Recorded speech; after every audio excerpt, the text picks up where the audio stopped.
The principal smiles, then a metallic click. The doors are locked. In 54 minutes, everything changes. I built deep empathy and learned to make better decisions. It's a great story to share. Watch this summary and read the book. So it is exactly 10:00 a.m. You're on the first day of the new semester at Opportunity High School, and you are sitting in an auditorium. Right. It's this massive, cavernous space, designed to hold 1,000 teenagers, and right now it is doing exactly that. 1,000 kids just packed in there. 3 to 5 second suspenseful pause. Imagine the heavy, locked, double doors of this auditorium, and they're thick, industrial metal, coated in those layers of institutional beige paint that every school seems to have. Yeah, that highly specific, indestructible paint. Exactly. And they're specifically engineered to keep the noise of a pep rally from bleeding out into the academic hallways. Inside, the air is thick. I mean, it is a very specific, deeply claustrophobic atmosphere. If you have ever been trapped in a mandatory high school assembly, you know the exact olfactory clash we are talking about here. This smell. The auditorium smell. It is this hyper-specific, entirely inescapable blend. You've got the sharp scent of teenage testosterone, the stale, nervous sweat drying on the collars of kids who just came in from morning track practice, and then, cutting through all of it, is the bitter, acidic, burned coffee radiating from the teachers' travel thermoses. It's just the smell of profound, universal, agonizing boredom. 3 to 5 seconds suspenseful pause, and up front, Principal Trenton is standing on the brightly lit stage. She's leaning into a microphone that occasionally, it just whines with that awful feedback. And she is delivering the exact same start of semester speech she has delivered for years. You know the words before she even says them. Virtue, hard work, responsibility. Right. She points to the banner above her head. We shape the future. And her voice just drones on. It becomes this familiar, lulling metronome of small-town expectation. But you aren't really listening. You are watching the clock on the wall. Just waiting. The red second hand sweeps in this slow, agonizing circle. 10.01, 10.02, 10.03, you are just waiting for the bell to ring at 10.05 so you can grab your backpack and run to third period. And 3 5-second suspenseful pause, and the bell rings. A collective scrape of 1,000 chairs pushing back echoes through the room. But the heavy double doors at the back of the auditorium, they do not swing open. The students push against the crash bars, the teachers pull at the handles, the internal locks rattle, but the metal holds fast. And there is a moment here, a very specific, incredibly fragile moment in time, where the sheer annoyance of being locked in hasn't yet mutated into terror. It's just a mistake, a jammed door, a prank by a senior. 3 5-second suspenseful pause. Then one set of doors to the far left finally cracks open. Harsh, artificial fluorescent light from the empty hallway bleeds into the dim, windowless auditorium. It filters in, carving this blinding, almost angelic halo around a lone, ominous shadow standing directly in the doorway. You squint against the sudden glare, and the visual slowly sharpens into focus. You see unruly blonde hair. Tucked tightly under a baseball cap, and the word gun floats through the crowded aisles like a dry leaf on a breeze. It's just a whisper, a question. Then, a sudden, total, terrifying vacuum of silence falls over 1,000 people. 3 5-second suspenseful pause. In that vacuum, there is a sound. A cold, heavy, metallic click. It echoes off the high, acoustically engineered ceilings. It reverberates in the space between your ribs. The shadow in the doorway raises his arm. He points the weapon directly at the stage, directly at Principal Trenton.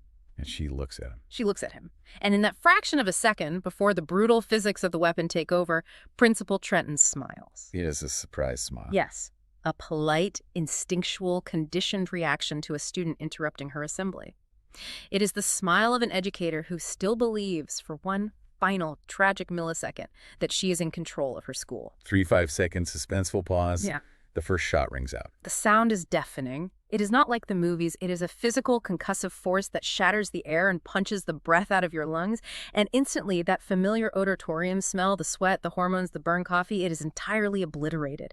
It is violently replaced by the acrid, metallic, burning stench of fresh gunpowder. It fills your nose. It coats the back of your throat. It is the smell of the end of the world as you know it. 3 to 5 second suspenseful pause.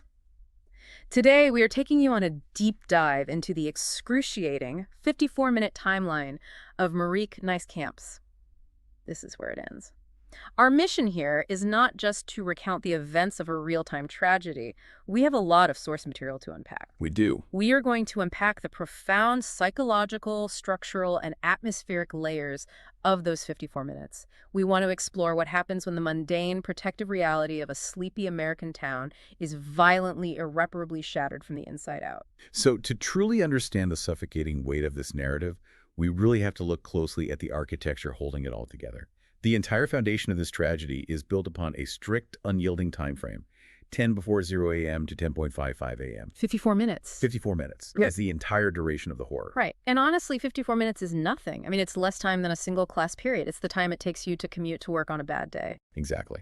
And by utilizing that real-time structure, the narrative borrows heavily from the traditional ticking clock thriller genre.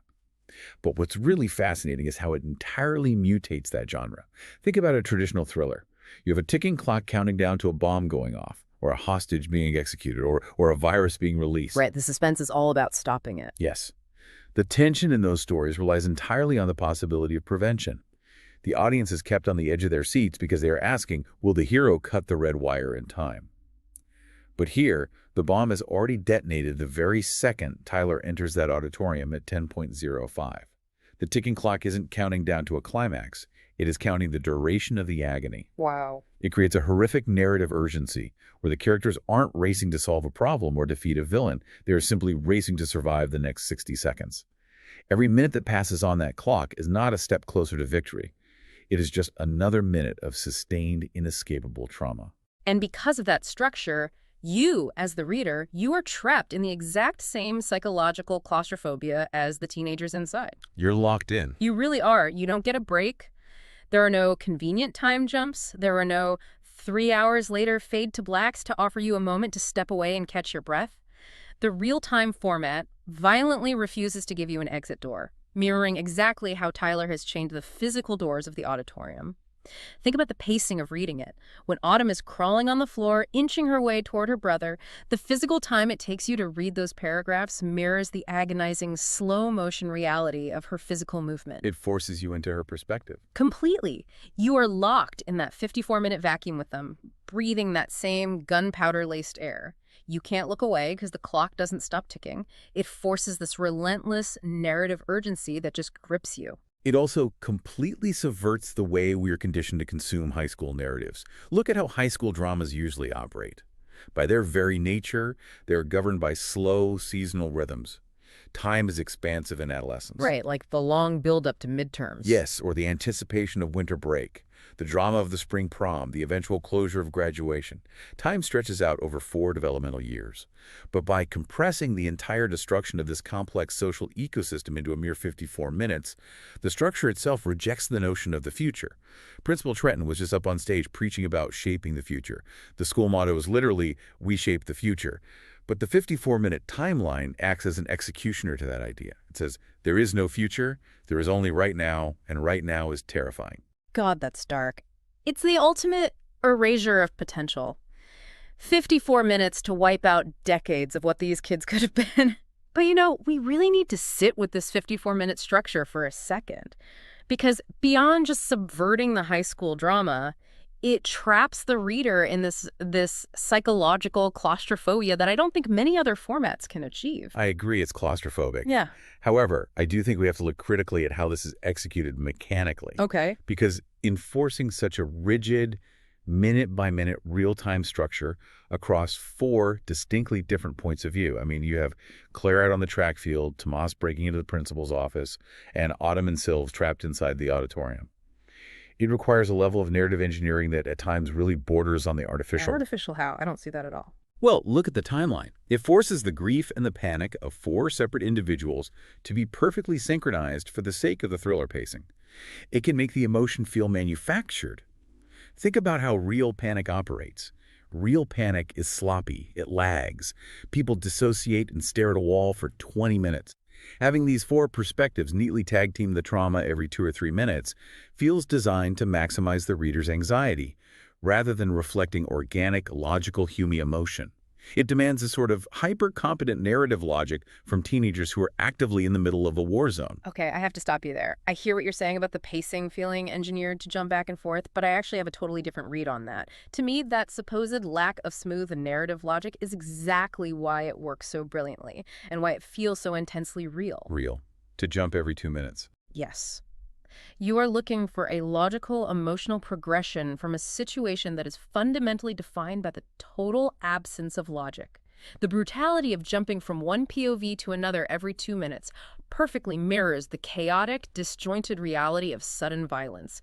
Tragedy doesn't have narrative logic. It just drops out of the sky and shatters everything in a millisecond. I guess, but from a reading perspective. Think about the fragmentation. The fact that we are frantically ripped from Claire running in the freezing cold, straight to Tomas aggressively breaking into a metal filing cabinet, and then violently thrown back to Sylve, paralyzed by terror on the auditorium floor, that isn't engineered anxiety. That is the literal fragmentation of reality. When trauma of this magnitude occurs, the human brain doesn't process it in a smooth, linear, easily digestible arc. Okay, I see your point about cognitive fragmentation. It processes it in jagged, terrifying splinters of memory and sensation. The real-time pacing forces you to experience the emotional whiplash of 1,000 lives being altered simultaneously. It's supposed to feel jarring. That is a fair counterpoint. The idea that trauma fragments our perception of reality actually serves as a perfect bridge to how this story anchors its timeline. Because it's not just a ticking clock counting down from 10.05. The 54 minutes are punctuated by what we can really only call the digital Greek chorus of our era, social media. Oh, yes. The timestamped tweets and blog posts. This is where the isolation of the event really hits home for me. Exactly. Let's look closely at the exact phrasing of the tweets from a student named C.J. Johnson. Because these aren't just throwaway lines. They're profound microtexts. At 10:01 a.m., CJ's tweet reads, "Sleepy #OHS. There are 8 E's in that word." 8 E's. It's such a perfectly mundane detail. It is entirely mundane, and that is its power. Those 8 E's represent the languid, stretching elasticity of teenage boredom. They represent a mind that has no urgent threats to process. It represents the absolute, unshakable safety of a Monday morning where the biggest existential crisis is struggling to keep your eyes open during an assembly. It's the safety of the mundane. Exactly. But then, just 5 minutes later, at 10:06 a.m., the timeline shifts. CJ tweets again, GUNHELP, #OHS. The transition is violently abrupt. The capitalization is a digital scream. And notice the punctuation. The periods after GUN and HTLP are full stops. Right. They indicate the absolute breathless terror of the moment. There are no extra vowels anymore. There's no elasticity. Time is literally snapped. By tracking these time-stamped interjections, we are given a terrifying window into the evolution of the outside world's reaction in real time.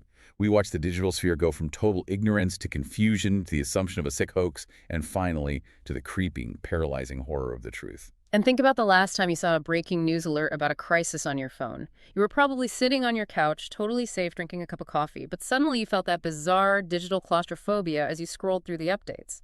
Now contrast that immediate panic from the students inside with the Adventures of May blog posts. Oh, May, yes. May is an alumni of Opportunity High.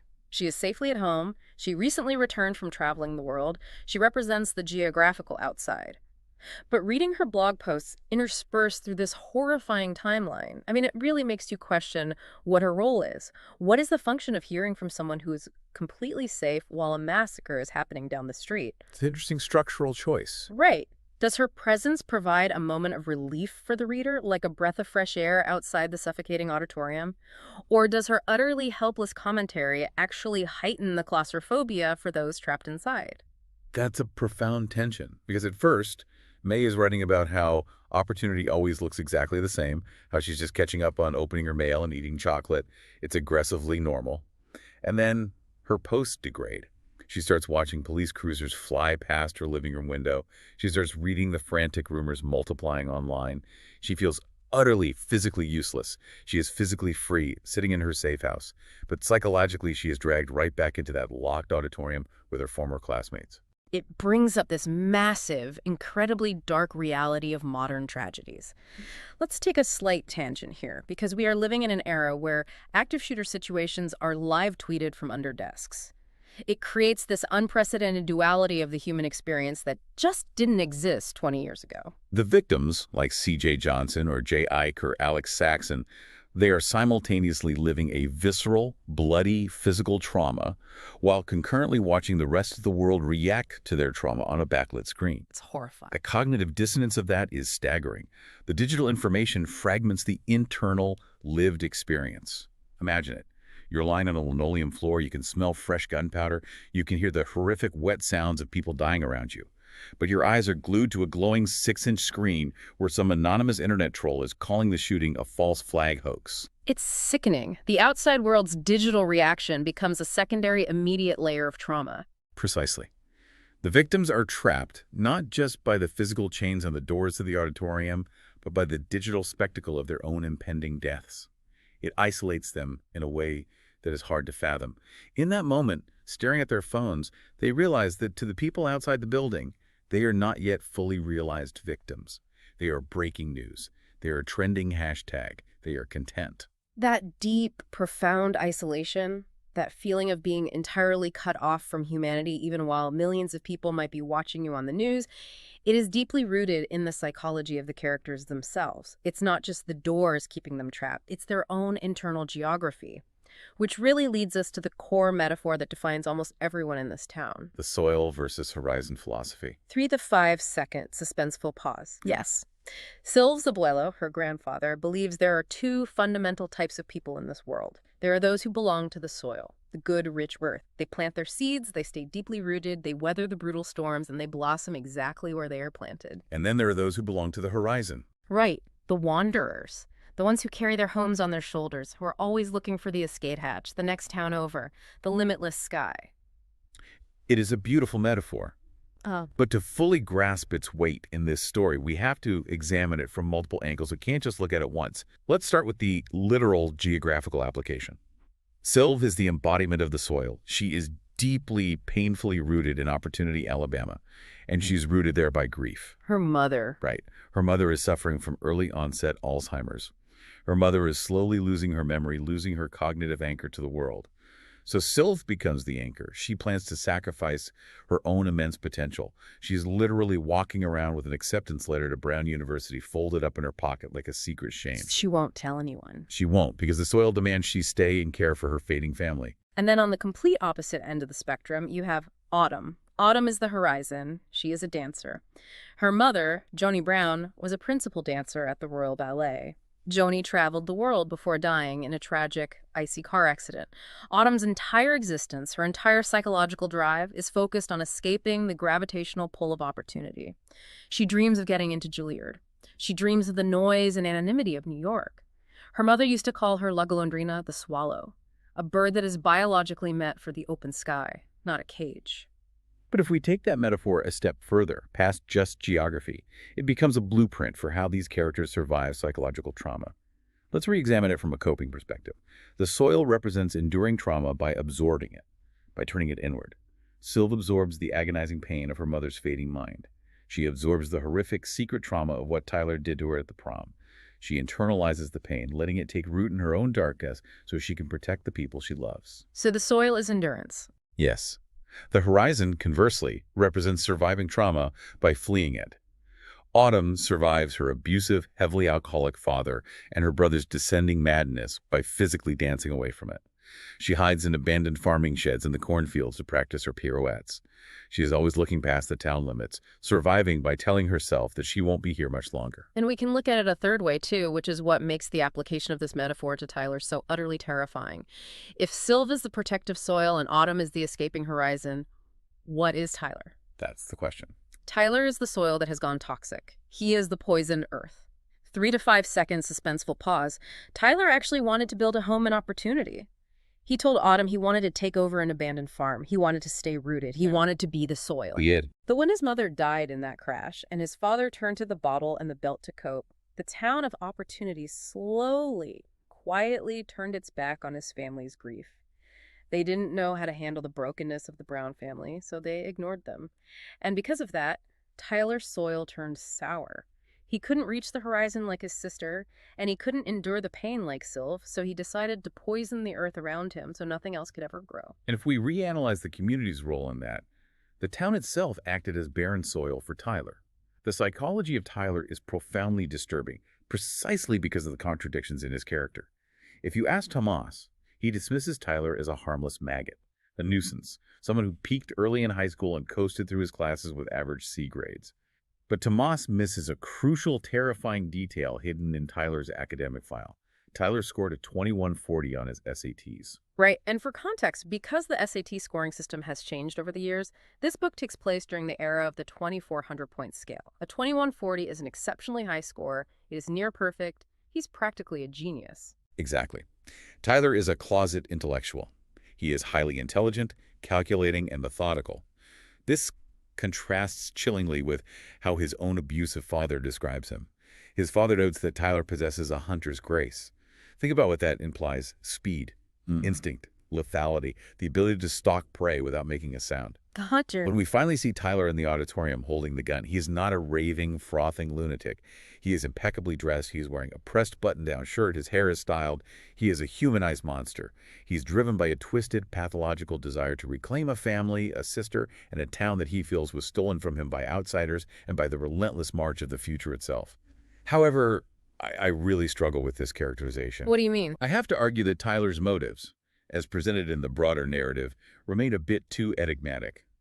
Blaming the nebulous concept of the town turning its back, or a generalized feeling of grief, feels insufficient to justify the highly calculated, methodical execution of dozens of innocent teenagers. The narrative logic of his psychological break relies heavily on the somewhat tired trope of the wronged outcast who just snaps, rather than detailing a deeply articulated specific psychosis. Okay, I have to jump in here because I think you are completely missing the intimately specific, deeply personal violence that anchors his entire motive. It is not just a broad, vague anger at society or the town. His motive is hyper-specific control, focused entirely on the emotional bond between Sylve and Autumn. I mean, yes, he targets them, but 3 to 5 second suspenseful pause. No, think back to the junior prom. This is the inciting incident of the real horror. Tyler corners Sylve. He pins her against a wall. He tells her she is corrupting his sister, and then he physically sexually assaults her as a warning. Why does he do this? Because Sylve represents the horizon, taking Autumn away from him. More importantly, Sylve is the loving anchor that Autumn actually chose, effectively replacing Tyler as the primary figure of affection in her life. it's about possession. Tyler's mass violence in the auditorium is just a macrocosm of that highly specific, intimate trauma he inflicted on Sylve at the prom. Yes, he is shooting the students who stand up or try to run, but he is doing it while intentionally holding Autumn's gaze. He is slaughtering her entire world piece by piece to force her back into his control. It is the ultimate, horrifying escalation of domestic abuse and coercive control. It is deeply, sickeningly personal. When you frame it as an escalation of coercive control, the contrast between Tyler's toxic brotherly love and Tomas's protective brotherly love becomes incredibly stark. Tomas operates on a philosophy he explicitly calls twin privileges. Oh man, I love Tomas so much. He is the complete opposite of Tyler's suffocating control. He really is. Tomas is introduced as the bad boy. He's the kid with the reputation for delinquency, the one who superglued a teacher's desk drawer shut just to cause chaos. But his rebellion is entirely outward and performative. Underneath that facade, his loyalty is absolute.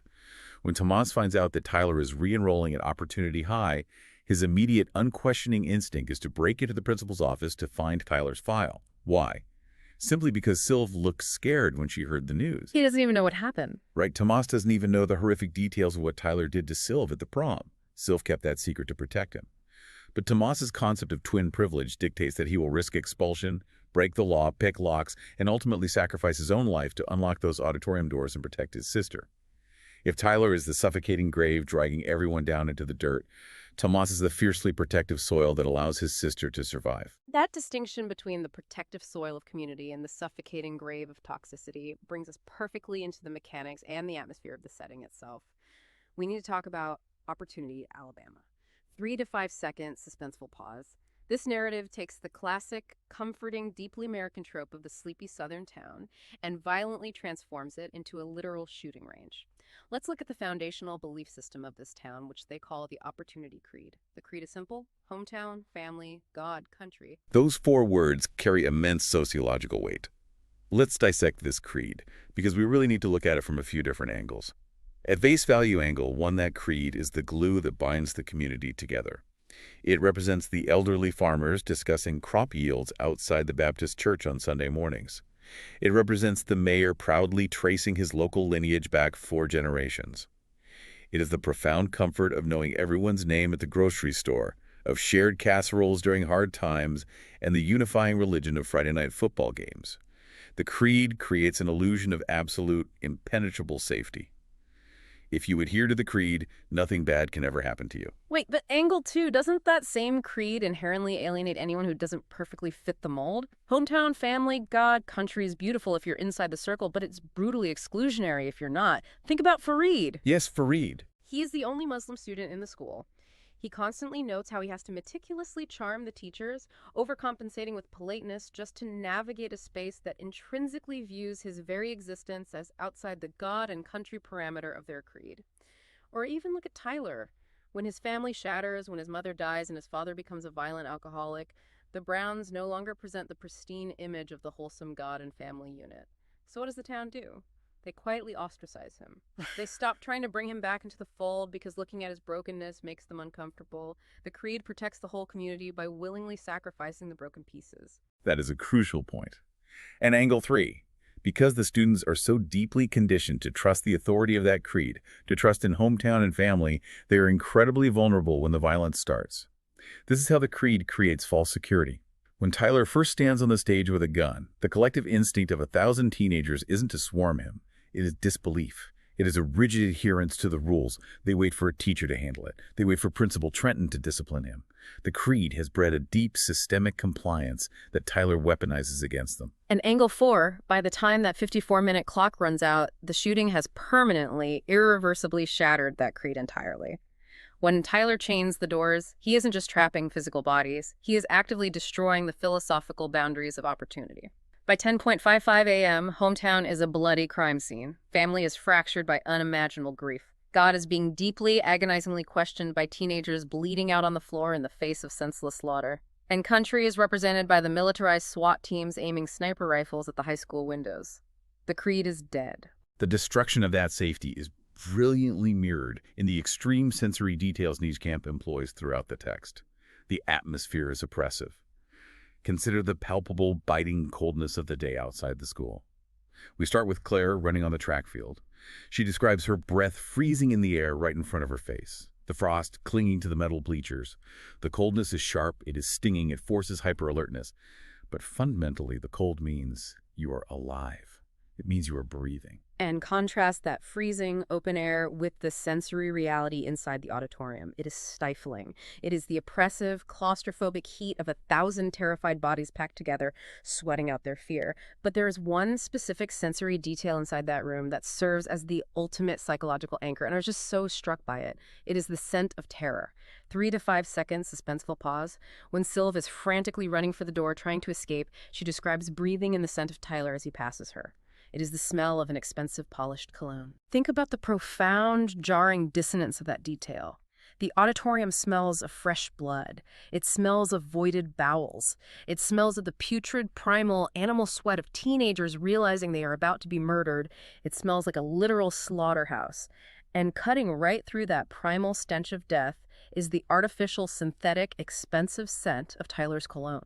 It highlights his total psychological detachment. Exactly. He dressed up for this, he groomed himself, he splashed cologne on his neck before packing his magazines.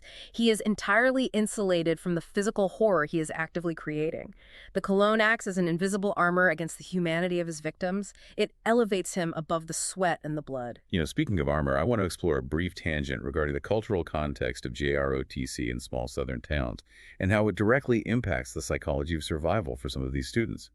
Claire and Chris are part of the Junior Reserve Officers Training Corps. In a rural town like Opportunity, the military pipeline is highly visible, and military service is often seen as the ultimate, most honorable fulfillment of the country aspect of their creed. It's very respected there. Yes. But for Claire, the military discipline of JROTC serves a deeply personal psychological function that has nothing to do with patriotism. Her home life is incredibly stressful. Her family is constantly dealing with the chaos of her brother Matt's debilitating lupus and the omnipresent anxiety of her sister Tracy being deployed in a foreign desert war zone. Claire uses the rigid structure of JROTC, the marching, the cadences, the inflexible rules, to cope with her own internal personal chaos. It is a framework of control in a life she cannot control. So when the shooting starts... When the shooting starts, and Claire and Chris discover the dead body of Deputy Jonah lying on the pavement outside the school, their JROTC training overrides their teenage panic. They don't dissolve into tears. They treat it as a tactical situation. They assess the perimeter. They direct the track team to take cover. They interface with the arriving police officers using tactical terminology. But the tragedy of that is how that tactical mindset completely isolates them from their peers. It creates a massive emotional barrier between them and the raw, unfiltered panic of the civilian students. They process the trauma through the lens of protocol and perimeter defense. In that moment, they cease to be high schoolers. They become child soldiers operating in their own hometown. It is a heartbreaking loss of innocence, perfectly masked by military efficiency. That loss of innocence and the facades people build to survive ties directly into one of the most pervasive themes of the narrative, secrets as a disease. 3 to 5 second suspenseful pause. In Opportunity, unspoken truths rot the foundation of almost every character's life. The town looks pristine on the outside, a picture-perfect postcard, but underneath, everyone is hiding a terminal infection of secrets. Autumn sneaks out to dance in an abandoned, decaying shed in the cornfields, keeping her pure art a secret to avoid triggering her father's physical abuse. Tomas hides his brilliant mind, his innate ability to understand complex systems, and easily pick mechanical locks behind the loud facade of a delinquent bad boy because it's easier to be a disappointment on purpose than to fail at being perfect. And Sylv. And Sylv hides the horrifying reality of Tyler's assault at the prom, carrying the crushing weight of his violence in total silence to protect Autumn's fragile illusion of family. These secrets act like a cancer. They isolate the characters, making them believe they have to fight their heaviest battles entirely alone in the dark. If we look closely at how these secrets manifest physically, we really have to talk about the charms on Autumn's bracelet. 3 to 5 second suspenseful pause. Autumn wears a silver charm bracelet. It is a physical log of her memories. It clinks when she moves. Among the charms is a small silver ballet shoe. Tyler bought it for her. He dug up the pointy shoes she had hidden in the yard, yes, and he let their father beat her when they were discovered, but he also bought her this silver charm. The psychology behind that specific gift is fascinating. When Tyler originally bought it, it functioned as an object of profound brotherly love. It was a secret acknowledgement of her true self. By giving her the ballet shoe, he was saying, I see you. I know who you really are, even if Dad doesn't. It was a moment of connection. But as Tyler's grief mutated into this desperate, pathological need for absolute control, the meaning of the charm warped completely. It is classic love bombing, classic abuser psychology. He gives her a gift that acknowledges her secret, thereby making him the keeper of that secret. It transformed from a symbol of support into a symbol of ownership. Ownership. By the time they are in the auditorium and Autumn pushes the charm so hard into the palm of her hand that it leaves an indent, it is no longer a gift. It is a physical shackle. It reminds her that the boy who loved her enough to buy her a delicate ballet shoe is the exact same boy who is currently holding a loaded gun to her classmates' heads. The charm represents the ultimate betrayal. It is the weaponization of intimacy. That weaponization of intimacy happens because of how the very concept of family operates within this story. Family is presented simultaneously as an anchor and a cage. Look at the stark intentional contrast between the Brown family and the Morales family. Night and day. Truly. The Browns were shattered by the sudden, violent death of the mother, Joni. With her gone, the father becomes an abusive alcoholic. The home ceases to be a sanctuary and becomes a cage of unpredictable physical violence and simmering rage. Tyler, entirely unable to process his grief in that toxic environment, turns it outward. He projects his agonizing pain onto the town, onto his sister's girlfriend, onto the school itself. His family's destruction results in outward-facing homicidal violence. Right. And in direct contrast, you have the Morales family. They are also facing the devastating, ongoing loss of a mother, though in their case it is a slow, agonizing loss to early-onset dementia. Their mother is fading away, becoming a ghost in her own living room. But the Morales family is anchored by Abuelo, They are anchored by cultural tradition, by shared stories of Puerto Rico, by fierce, protective love. They turn inward. When their family is threatened by this illness, they turn inward. They circle the wagons. Sylve is willing to sacrifice her Ivy League college dreams to stay and provide care. Tomas risks his life to save his sister. The grief the Morales family experiences is just as profound and life-altering as the Browns, but the structural integrity of the Morales family transforms that grief into inward-facing loyalty and sacrifice rather than outward destruction. That theme of sacrifice brings to mind the specific ballet that Joni Brown danced and that Autumn constantly reflects upon. Let's take a 10-minute tangent here to really look at the history of The Dying Swan. 3 to 5 seconds suspenseful pause. The Dying Swan is a solo choreographed in 1905 by Mikhail Fokine for the legendary prima ballerina Anna Pavlova. It is a very short piece, roughly 4 minutes long. But it revolutionized ballet because it wasn't about technical bravado or massive leaps. It was entirely built on the tragic, fragile choreography of a bird struggling against the inevitability of mortality. The movements are frantic but weak, full of tremulous arm flutters and failing strength. The swan fights desperately to rise, to fly away, but gravity and death eventually inevitably pull her down to the floor. It's devastating. Joni Brown danced this specific solo for her audition tape. She became a principal dancer, flying around the world, only to die from exhaustion in a slick, icy car crash. She was a swan pulled down by the brutal, unyielding gravity of reality. And then in the most horrific mirroring of that art, Tyler demands that Autumn dance in the auditorium. He puts a gun to her ribs and forces her onto the stage where Principal Trenton was just killed. She doesn't have music. She doesn't have her pointy shoes. And during her frantic, terrified movements to appease him, she falls. Her knee shatters. Their future as a dancer. Gone. She is left writhing on the floor, a literal dying swan, struggling helplessly against the inevitability of the barrel of her brother's gun. The fragile, emotional choreography of a 1905 ballet becomes the literal, visceral, bloody fight for her life on a high school stage. It's devastating. It is deeply tragic, but all of this contained claustrophobic terror. It has to break eventually, right? The clock has to run out. Let's talk about what happens when the 54-minute timeline ends and we move to the epilogue. The aftermath. The timeline jumps. The real-time 54 minutes of terror in the morning are over. We are now at 11:49 p.m., 1 minute before midnight, 1 minute before the day of the tragedy officially chronologically ends. The surviving characters are gathered outside. They are holding 39 paper lanterns, one lantern for each life lost in the auditorium. Farid, holding a lantern, needs a light. He turns to Sylve. Sylve reaches into her pocket and pulls out the wrinkled, tear-stained letter of acceptance to Brown University. Her ticket out, her horizon. Farid uses the college acceptance letter as a fuse to light the lanterns, and they release them into the night sky. 3 to 5 second suspenseful pause. I have to be honest, I really struggle with this ending. From a practical, critical standpoint, it just feels frustrating. Releasing 39 lanterns into the sky is a very cinematic visual gesture, but it feels empty. It feels like a too late moment of manufactured grief that completely fails to address the deep, systemic rot of the town that we just spent hours dissecting. Opportunity is the town that cast Tyler out. Opportunity is the town that allowed his father's physical abuse to go unchecked for years. Burning a college acceptance letter to light a lantern doesn't fix the dead. It doesn't resurrect Tomas. It feels like a highly performative act of closure for a wound that realistically should never, ever close. Are you kidding me? You're looking for systemic policy change at 1 minute to midnight on the worst day of these kids' lives. I passionately defend the lanterns. It is not an empty cinematic gesture. It is a vital, necessary communal reclamation of hope. But burning her college letter. 3 to 5 second suspenseful pause. Oh.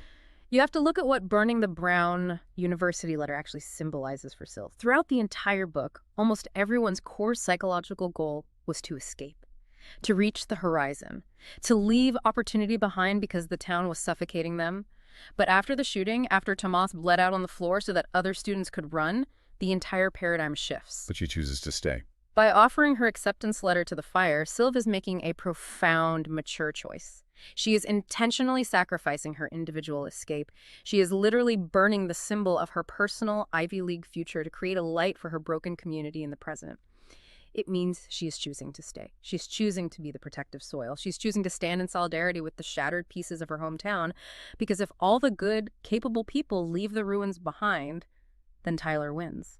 Tyler's ultimate goal was to destroy the town. By staying, By lighting the dark sky together, they are declaring that they will survive him, they will rebuild. It is the most powerful, defiant act possible in the face of absolute gun-barrel nihilism. The emotional cost of that defiance, however, is permanent and incredibly steep. 3 to 5 seconds suspenseful pause. And that brings us to our final thought. A question we want to leave you with long after this deep dive ends. Consider the cruel, biting irony of the town's name. Opportunity. Opportunity. A name chosen by its founders to represent the endless horizon. A name meant to evoke the promise of tomorrow, the limitless potential of youth, the foundational American ideal that you can build a perfect, safe life if you just work hard enough and follow the creed. Does a tragedy of this unimaginable magnitude permanently redefine the geographic and psychological spaces we inhabit? How could it not? Think about it. When the familiar auditorium where you watched your friends perform in school plays becomes a literal execution chamber. When the mundane linoleum hallways where you kissed your first crush are permanently stained with the blood of your best friend. When a place named for the future literally becomes a graveyard. How do the survivors ever walk those streets without feeling like ghosts themselves? 3 to 5 seconds suspenseful pause. Can the soil ever truly be cleansed, or will every new seed planted in opportunity grow with the metallic scent of gunpowder in its roots? 3 to 5 seconds suspenseful pause. Think about that. 3 to 5 seconds suspenseful pause. We leave you here at the end of the 54 minutes. 3 to 5 seconds suspenseful pause.